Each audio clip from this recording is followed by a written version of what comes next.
प्रिय छात्रों, second year class में आपका स्वागत है। मैं दलीप सिंह आपको मैथमेटिक्स पढ़ाऊंगा। आपके एनसीईआरटी बुक में जो भाग फर्स्ट पार्ट है उसमें आपका फर्स्ट चैप्टर संबंध एवं फलन, ये एक फर्स्ट चैप्टर है आपका। इसमें देखिए 1.1 एक्सरसाइज जो हमारे पास संबंध पर आधारित है। संबंध यानी कि रिलेशन।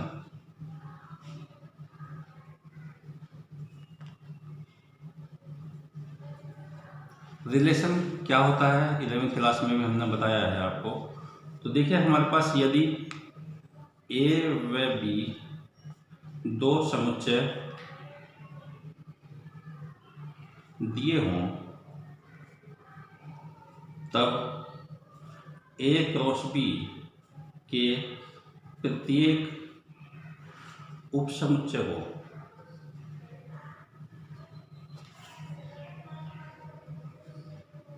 एक संबंध कहते हैं। इसे कैपिटल आर से प्रदर्शित किया जाता है।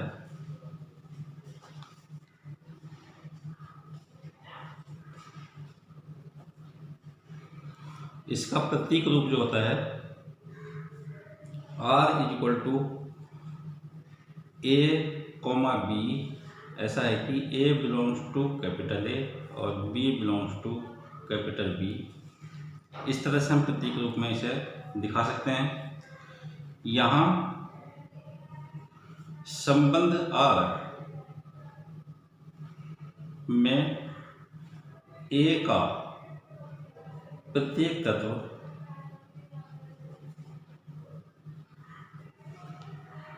उसका प्रांत या डोमेन तथा बी का प्रत्येक तत्व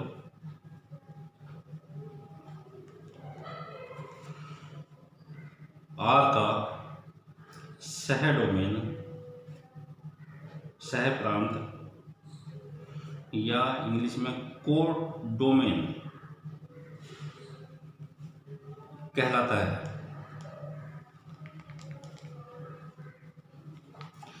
जो क्रमित युग्म है हमारे पास उसमें बी के तत्वों को ए के तत्वों का प्रतिबिंब कहते हैं।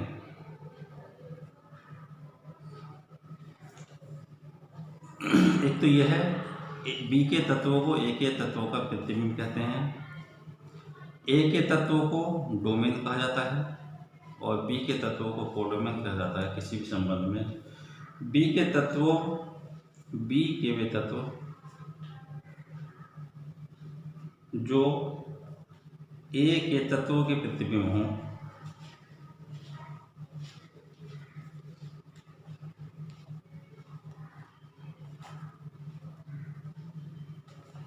संबंध आर के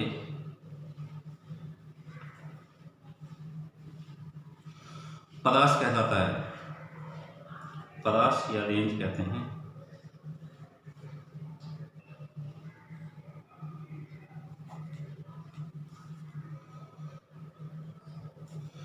यदि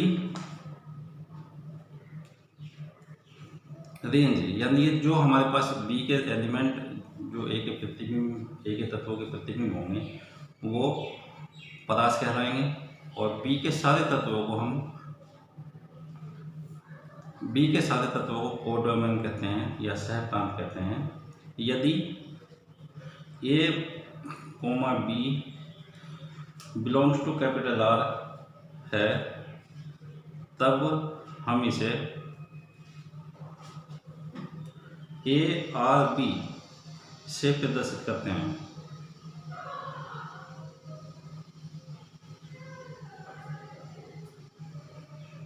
इसमें देखिए हमारे पास कुछ संबंधों के प्रकार होते हैं।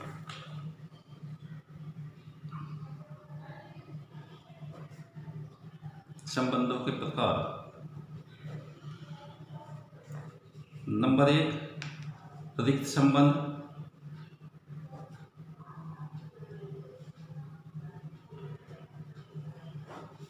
यदि ए का कोई भी अवयव ए के किसी न किसी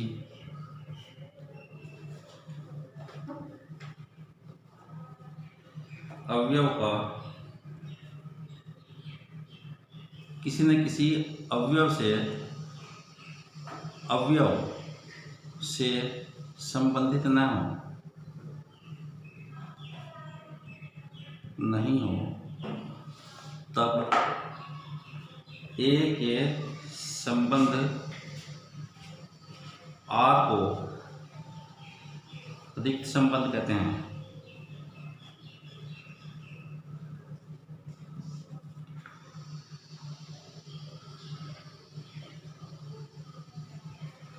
इसे प्रतीक भाषा में R = फाई और belongs to A cross A यानी क्रमित युग्म के रूप में कोई भी समुच्चय हमारे पास यदि दिया हुआ है तो इसको हम R = फाई यानी कि रिक्त संबंध जब होगा जब A क्रॉस A का कोई भी एलिमेंट क्रमित युग्म ना बने।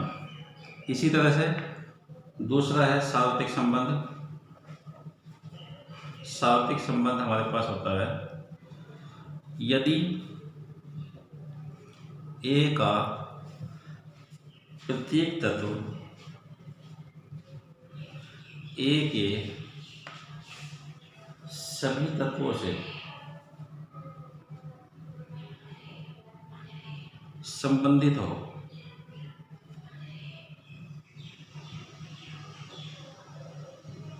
तब A के संबंध को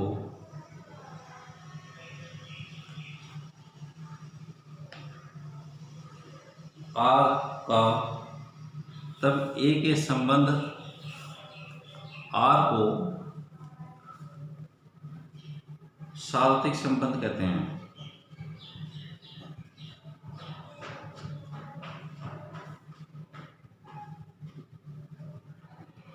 और इसे प्रतीक रूप में R = A क्रॉस A कहेंगे। इसी प्रकार हमारे पास और हैं, जैसे स्वतुल्य संबंध होता है। स्वतुल्य संबंध यदि प्रत्येक A belongs to capital A के लिए A, बिलोंग्स टू R को तब R स्वतुल्य संबंध कहलाएगा। यानी कि स्वतुल्य संबंध यदि A बिलोंग्स टू A के A, बिलोंग्स टू R हो तो के लिए A बिलोंग्स टू A हो तो R स्वतुल्य संबंध कहलाता है।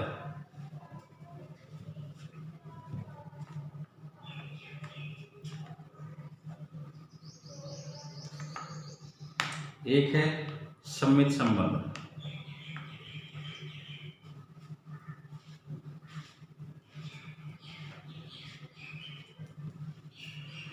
यदि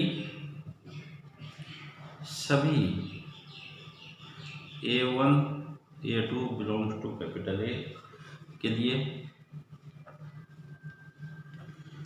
A1, A2 belongs to capital R से A2, A1 belongs to capital R प्राप्त हो तब R सममित संबंध कहलाता है।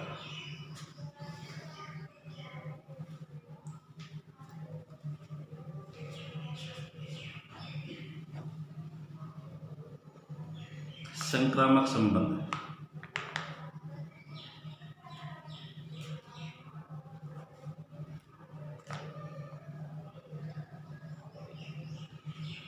यदि सभी A1 A2 A3 belong to capital ए के लिए A1, A2 क्रमिक युग्म बिलोंग टू कैपिटल आर तथा A2, A3 belongs to capital are से A1 A3 belongs to capital are प्राप्त हो, तब आर को संक्रामक संबंध कहते हैं।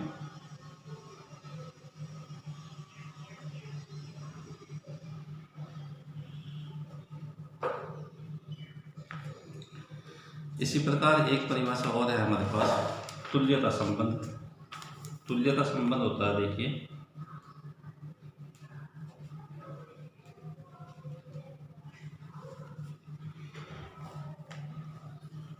यदि ए पर परिभाषित संबंध आर स्वतुल्य, सममित तथा संक्रामक हो, तब आर को तुल्यता संबंध कहते हैं।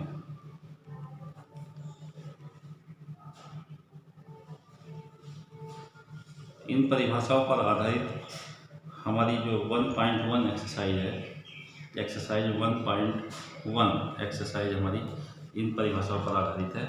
तो देखिए छात्रों, हमारे पास 1.1 एक्सरसाइज के सवाल हैं। हमें यही से दिखाना है इनमें स्वतुल्य संबंध किसे कहते हैं, सममित संबंध कब होता है, संक्रामक संबंध कब होता है और तुल्यता संबंध कब होता है। जैसे हमारे पास क्वेश्चन नंबर 1 का फर्स्ट पार्ट दिया हुआ है, मैं लिख दे रहा हूँ इसमें यहाँ पर, समुच्चय A = 1 2 3 ... 13 14 में R इस प्रकार है कि R = x y such that 3x - y = 0। ये हमारे पास परिभाषा यानी गुणात्मक रूप में रिलेशन दिया हुआ है।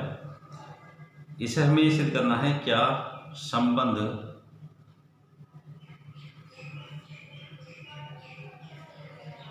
R स्वतुल्य, सममित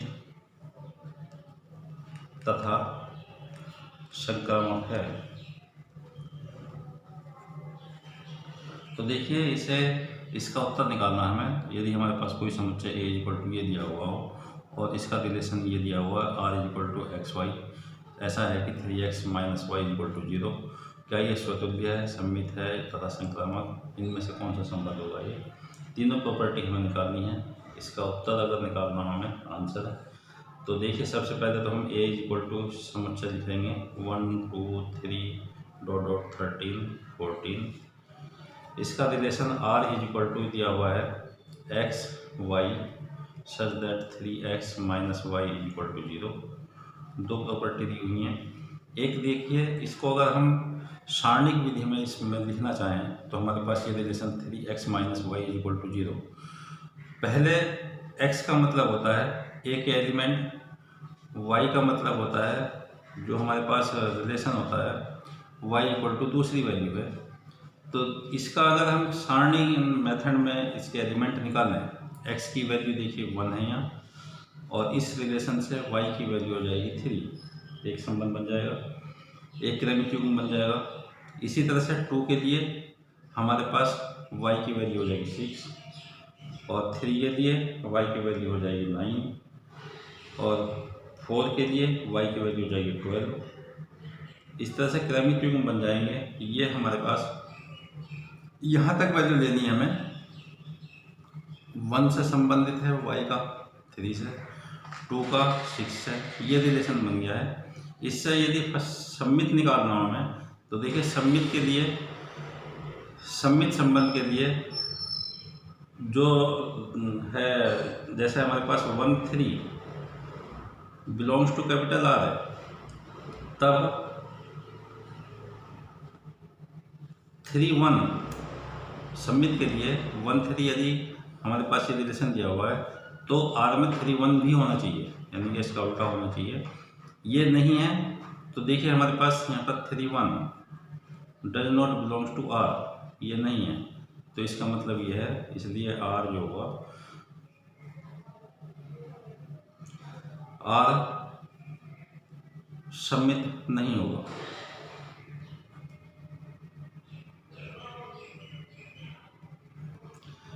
सेकंड पार्ट है स्वतुल्य के लिए। अगर देखिए मैं निकाल रहा हूँ तो स्वतुल्य में क्या होता है, जो एलिमेंट हमारे पास दे रखा है, जैसे 1 के लिए लेना है तो 1 से ही संबंध होना चाहिए, यानी क्रमिक युग्म हमारे पास 1 के लिए ही बनना चाहिए।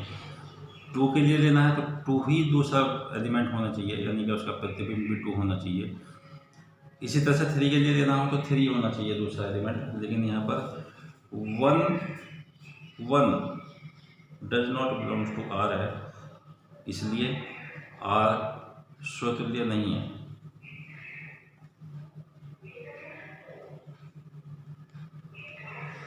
थर्ड पार्ट में देखिए, यदि हमें निकाल रहा हूँ, सम्मित हमने निकाल चुके हैं, स्वतुल्य की प्रॉपर्टी हम निकाल चुके हैं। अगर संक्रामक हमें निकालना हो तो देखिए संक्रामक में 3 पार्ट होते हैं, 1,3 से संबंधित होना चाहिए, और 3,9 से संबंधित होना चाहिए। 1,3 से संबंधित है, 3,9 से संबंधित है, ये बिलोंग्स टू आर हैं। लेकिन 1,9 A belongs to B, B belongs to C, और ए बिलोंग्स टू सी अगर होता है तो संक्रामक संबंध कहलाता है। लेकिन यहाँ पर हमारे पास 1,9 ये आपस में रिलेशन नहीं है इस संबंध में, तो इसलिए आर संक्रामक नहीं होगा।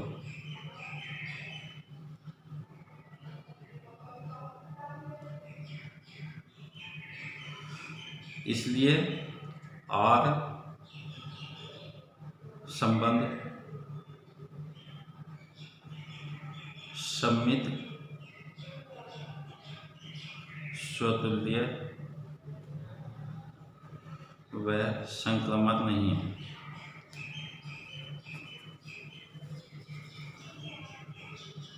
इसी तरह से और सवाल दे रखे हैं इसमें, इस एक्सरसाइज में 1.1 के एक्सरसाइज के सवाल आप करके देखना जितने भी हैं।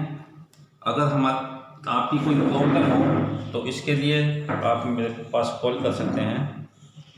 अगली एक्सरसाइज के लिए मैं कल जो हूँ आपके पास उपस्थित रहूँगा आपके टाइम टेबल के अनुसार। तो छात्रों ध्यान रहे, आप घर पर बैठे बैठे अपनी तैयारी करते रहें। धन्यवाद।